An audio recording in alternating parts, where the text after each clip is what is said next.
بسم اللہ الرحمن الرحیم۔ آج ہم جو پڑھیں گے وہ ایک اجتماعی چیزوں میں سے سبق ہے۔ اس سے پہلے ہم نے جو دو چیزیں پڑھی ہیں وہ انفرادی تھیں، آداب اور اخلاق میں، اگر آپ کو یاد ہو۔ پچھلا سبق ہمارا تھا دیانتداری کاروبار میں، اس سے پہلے کیا تھا؟ کسب حلال۔ یہ عموماً انفرادی معاملات ہیں۔ انفرادی سمجھتے ہو؟ ہر شخص کی اپنی ذات سے منسلک معاملات ہیں۔ اس میں یہ ہوتا ہے کہ اگر آپ یہ کام نہ کریں تو بہت دیر سے اس کے اثرات ظاہر ہوتے ہیں۔ اب جو ہم آج مضمون پڑھیں گے کہ اس پر اگر ہم فوراً اثر نہ کریں تو آپ کی زندگی پر اثر ہو یا نہ ہو، مگر اکثر لوگوں کی زندگی آپ پریشان کریں گے فوراً ہی۔ صحیح ہے؟ تو نظم و ضبط اور قانون کا احترام۔ سب سے پہلے تو ہم دیکھیں گے کہ نظم و ضبط کیا ہے، صحیح؟ پھر قانون کیا ہے، قانون کسے کہتے ہیں، قانون کے احترام کا کیا مطلب ہے، دوسرے نمبر پر، ٹھیک ہے؟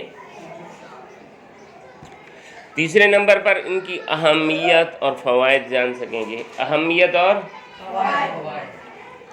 چوتھی چیز وہی ہے کہ یہ چیز جو ہم نے پڑھی ہے اس کو ہم اپنی زندگی میں لاگو کریں، اس کو ہم اپنی زندگی میں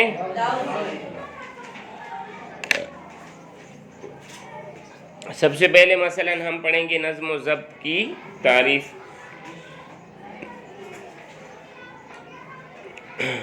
نظم کہتے ہیں پیرونے کو، نظم کہتے ہیں پیرونا۔ تسبیح کو نظم کہا جاتا ہے۔ اردو کی نظم کو بھی نظم اس لیے کہا جاتا ہے کہ اس میں ایک خیال دوسرے خیال کے ساتھ پرویا ہوا ہوتا ہے، ایک خیال دوسرے خیال کے بغیر ادھورا ہوتا ہے۔ سمجھ آئی؟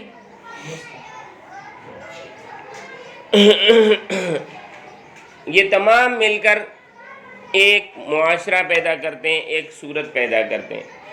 لہٰذا تسبیح اگر 100 دانوں سے مل کر مکمل ہوتی ہے، اس سے ایک دانہ بھی کم ہو تو اس تسبیح کو تسبیح نہیں کہا جاتا، صحیح ہے؟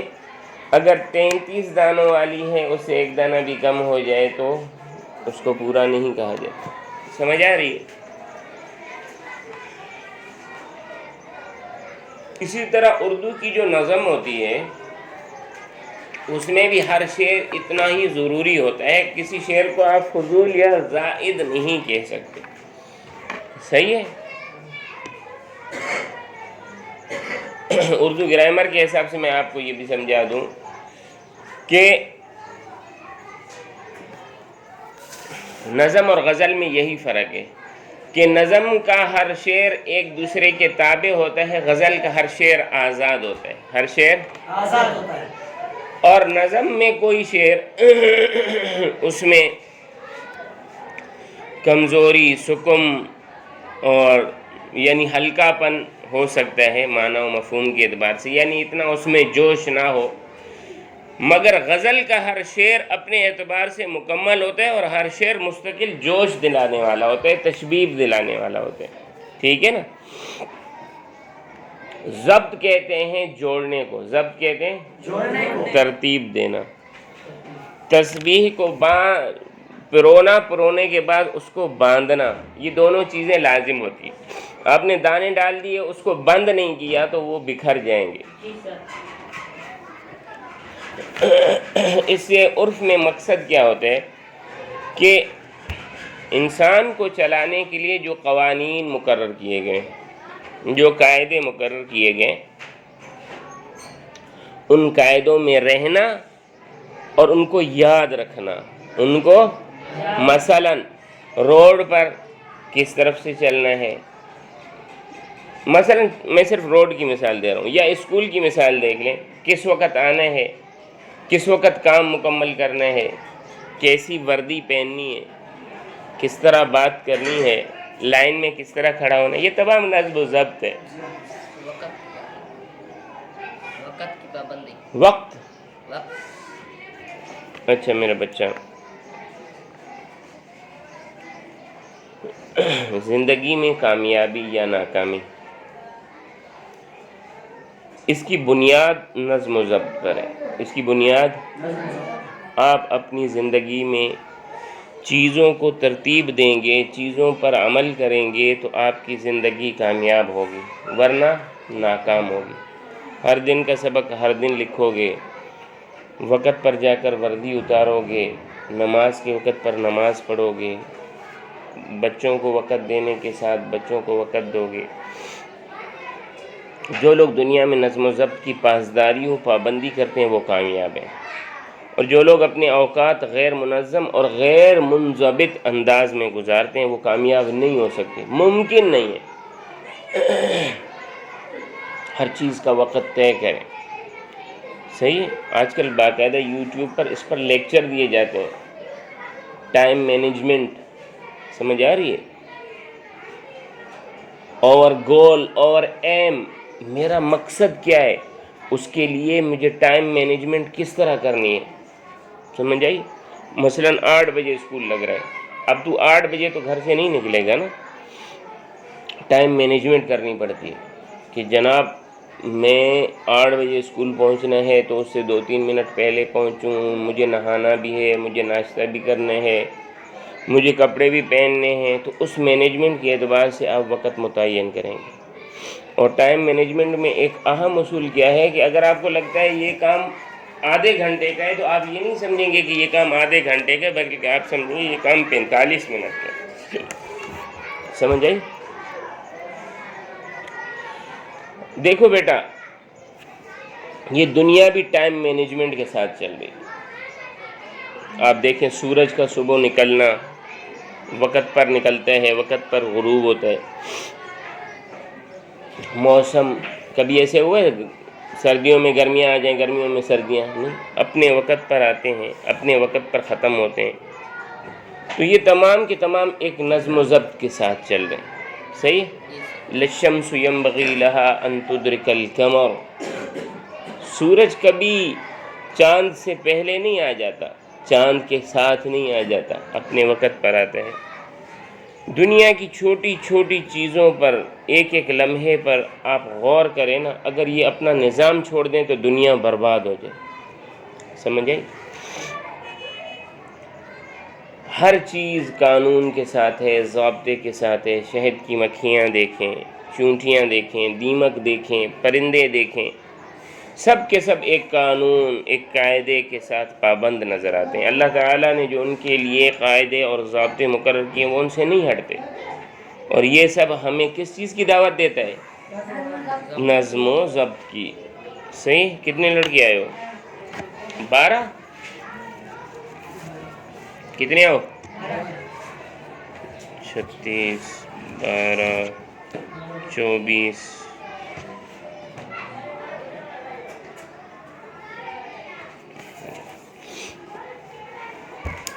اچھا، اس کے علاوہ اب آ جائیں، یعنی پہلی جو میں نے آپ سے عرض کی مثال، سورج، چاند، چونٹیاں، ستارے۔ اب دوسری جو میں آپ سے بات کرنا چاہ رہا ہوں، نماز۔ یعنی اب عام انسان سے ایک مسلمان کی طرف آ جائیں، نماز کے اوقات، روزے رمضان میں آتے ہیں، حج اپنے ایام میں آتے ہیں، نصاب زکوٰۃ، خاص مال، خاص مدت، ایام حج صاحب استطاعت پر۔ اسی طرح نماز کو وقت پر جماعت کے ساتھ ادا کرنا، کہ عام طور پر ادا کریں گے تو ایک نماز، جماعت کے ساتھ ادا کریں گے تو 27 نمازیں، سمجھ آئی؟ تو اللہ تعالیٰ نے ہمارے لیے کیا ہے، تمام معاملات میں نظم و ضبط مقرر کی، اللہ تعالیٰ نے بھی، سمجھ آئی؟ ہر انسان کو اپنے دائرے میں رہتے ہوئے نظم و ضبط کا خیال رکھنا چاہیے۔ اس سے ہمیں یہ سمجھ آتا ہے، ٹھیک ہے؟ جیسے ایک طالب علم کے لیے اس کی اہمیت ہے کہ وہ اپنے تمام کاموں کے لیے کیا کرے بیٹا، اوقات، ٹائمنگ مقرر کرے، لکھے اپنے پاس، ایک صفحے پر لکھ کر رکھ لے، جیسے آپ لوگ لکھتے ہیں 4تھا پیریڈ، 5واں پیریڈ، 6واں، 7واں، 8واں، صحیح؟ اس کے علاوہ گھر میں آپ لوگ ایک صفحہ بنائیں، جی میں صبح اٹھتا ہوں، اس وقت سے اس وقت مجھے ناشتہ کرنا ہے، اس وقت سے اس وقت اسکول کے لیے جانا ہے، اس وقت سے اس وقت اسکول کا کام کرنا ہے۔ آپ نظم الاوقات متعین کرو گے، اس پر کارآمد رہو گے. بھائی اس وقت سے اس وقت مجھے کھیلنا ہے، اس وقت سے اس وقت مجھے لطیفے سنانے، اس وقت سے اس وقت تک مجھے سونا ہے، طے کرو، اس کی مخالفت نہ کیا کرو. صحیح ہے نا؟ وقت پر سونا، وقت پر جاگنا، وقت پر کام کرنا، وقت پر کھیلنا ایک طالب علم کی زندگی کے لیے بہت اچھی چیز ہے. سمجھ آ رہی ہے؟ مدرسہ ہو گیا، اب طالب علم سے کے بعد مدرسہ ہے، اسکول ہے، تعلیمی نظام ہے، اس کے قوانین کی پابندی. صحیح ہے نا؟ یونیفارم ہے، کلاس کو صاف رکھنا ہے، اسکول کی صفائی کا خیال رکھنا ہے، کمرہ جماعت میں شور و غل نہیں کرنا ہے تاکہ ہر شخص اپنے وقت کو قیمتی بنا سکے، تعلیم پر توجہ دینا ہے، استاد نے آپ کو کوئی حکم دیا اس کی تعمیل کرنا ہے، لائبریری جا رہے ہیں وہاں مطالعہ کر رہے ہیں وہاں شور و غل نہیں کرنا. یہ تمام چیزیں کیا ہیں؟ نظم و ضبط کے دائرے میں آتی ہیں. نظم و اب 50 لڑکے بیٹھے ہوئے ایک شور کر رہے ہیں، سب کو ڈسٹرب کر رہے ہیں. صحیح؟ گھر کے قوانین دیکھ لیں، گھر میں آپ جائیں، اصول گھر کو صاف رکھنا ہے، صاف ستھرا. صحیح؟ اسی طرح آپ بازار جا رہے ہیں وہاں پر دھکے نہیں دینے، دھکم پیل نہیں کرنی ہے. بوقت ضرورت مثلا کہیں بینک میں کھڑے ہوئے ہیں، کہیں بھی جا رہے ہیں، گروسری لینے، سامان لینے، تو آپ وہاں پر لائن لگایا کریں. ایک پڑھے لکھے لوگوں کی علامت ہے. سمجھ آئی؟ ایک دوسرے کے اوپر چڑھنا اور زور لگانا کہ مجھے پہلے وقت ملے، یہ پڑھا لکھا معاشرہ نہیں سکھاتا. ٹھیک ہے نا؟ آپ کہیں پر ملازم ہوئے، اس کے اوقات کار کا خیال رکھیں. سمجھ آ رہی ہے؟ اپنے فرائض کی ادائیگی کا خیال رکھیں، وہاں پر جو قانون بنائے گئے ان کا خیال رکھیں. انفرادی نظم و ضبط اجتماعی نظم و ضبط کو تشکیل دیتا ہے. انفرادی نظم و ضبط اجتماعی نظم و ضبط کو تشکیل دیتا ہے. آپ خود میں قانون لاؤ، لوگ تمہیں دیکھ کر قانون پر عمل کرنا شروع کر دیں گے.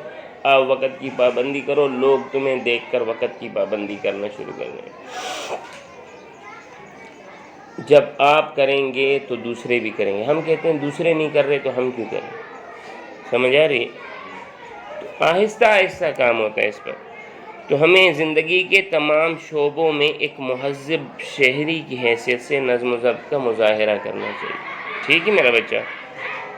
اب میں بار بار ایک لفظ استعمال کر رہا ہوں، قانون. قانون کا مطلب سمجھ آتے ہیں آپ لوگوں کو؟ قانون کا معنی ہے ضابطہ، دستور. صحیح ہے؟ قاعدہ.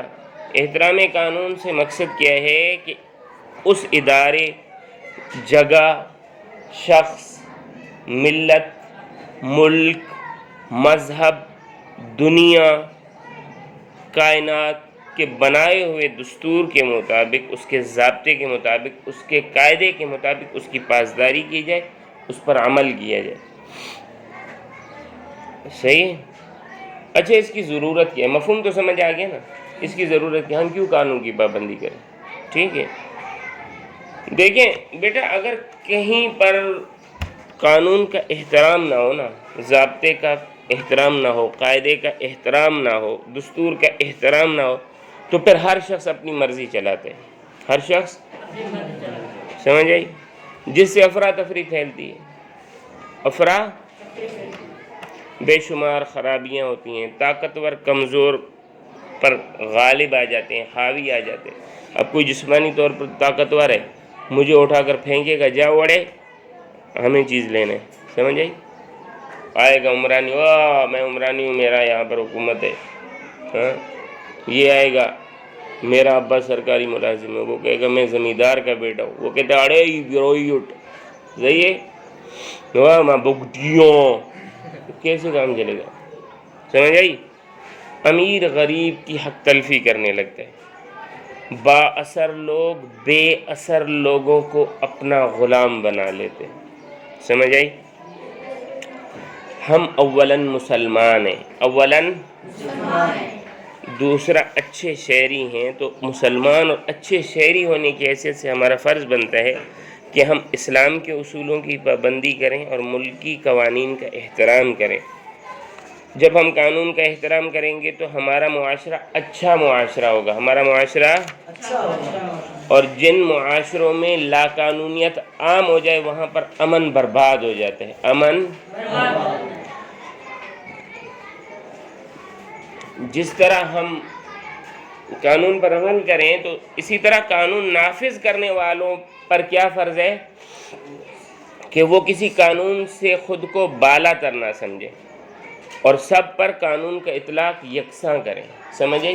ایسے نہیں ہے کہ وہ میرا دوست ہے اس پر قانون کا اطلاق نہیں ہے، یہ جو ہے نا یہ میرا دوست نہیں ہے اس پر قانون کا اطلاق ہو. صحیح ہے نا؟ اللہ تعالیٰ اگر آپ لوگوں کو کبھی کسی ایسے عہدے پر لے آئے کہ آپ لوگوں کی مینجمنٹ نظام سنبھالیں، نظم سے نظام سنبھالیں، کسی ادارے کے بڑے ہوتے ہیں، گھر کے بڑے ہوں گے آپ لوگ انشاءاللہ. ایسے نہیں ایک بیٹا مجھے پیارا ہے ایک پیارا نہیں ہے تو پیارے کو لگائے 2 چماٹ اور غیر پیارے کو. صحیح ہے نا؟ ایسے نہیں، برابری. یہ مجھے پیارا ہے اس کو میں نے اچھی ٹوپی دے دی، یہ پیارا نہیں ہے چلو بھائی 10 روپے لو جاؤ شارٹ ہو جاؤ. اس طرح سب پر یکساں اطلاق کرو. نبی کریم صلی اللہ علیہ وسلم کے پاس ایک آدمی آیا، اس نے کہا حضرت میں اپنے کچھ بیٹوں کو کچھ چیز ہدیہ کرنا چاہتا ہوں، آپ گواہ رہیں. آپ صلی اللہ علیہ وسلم نے فرمایا میں ظلم پر گواہ نہیں بنتا، ظلم پر تحفہ دینا ہے سب کو برابر دو، تحفہ دینا ہے. خلافت راشدہ آپ اٹھا لیں، خلافت راشدہ کا دور اس کی بہترین مثال ہے. خلفاء راشدین کے دور میں کئی مرتبہ عام لوگوں نے خلیفہ وقت کو عدالت میں طلب کی. سمجھ آ رہی؟ انہیں عدالت میں حاضر ہو کر اپنی صفائی پیش کرنی پڑی. حضرت عمر فاروق رضی اللہ تعالیٰ عنہ کے دور میں جب ایک مرتبہ آپ رضی اللہ تعالیٰ عنہ ممبر پر خطبہ دے رہے تھے، ایک صحابی نے قانونی گرفت کی تو آپ نے فرمایا اس کا جواب میرا بیٹا دے گا. کس طرح کہ حضرت نے کپڑے تقسیم کروائے. حضرت عمر رضی اللہ تعالیٰ عنہ کا قد بڑا تھا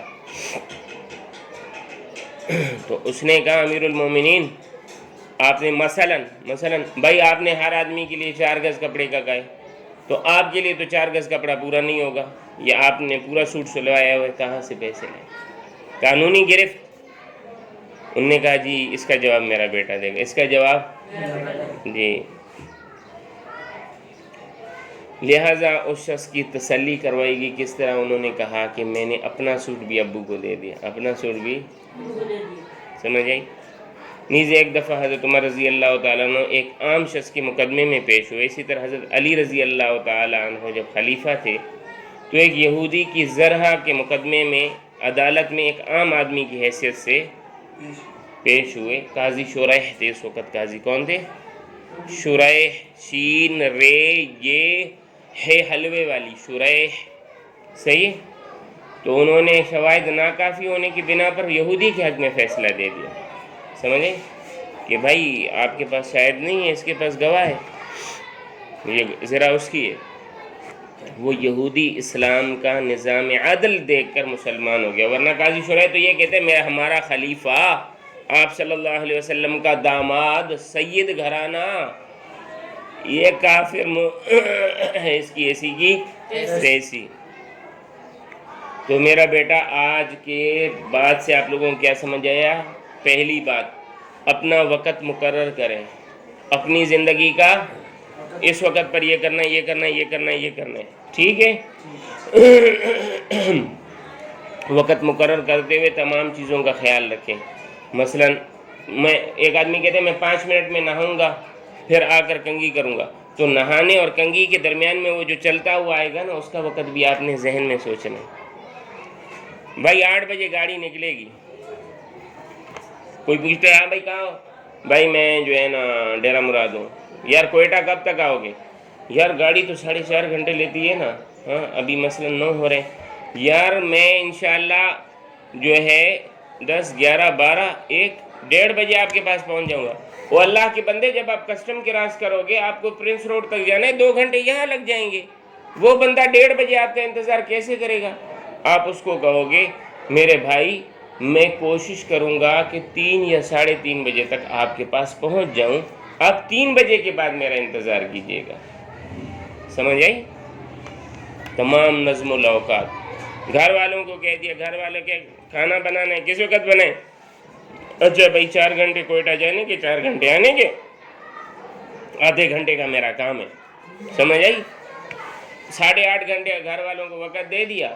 اب یہاں سے گیا، وہاں رش تھا اور وہاں نہیں پہنچا، وہاں پہنچا سامان نہیں ملا، سامان ملا تو نکلتے ہوئے دیر ہو گئی. گھر والے یہاں پریشان، حضرت کا فون نہیں لگ گیا، پتہ نہیں اس کو چوروں نے اٹھا لیا، کیا کیا کیا نہیں کیا.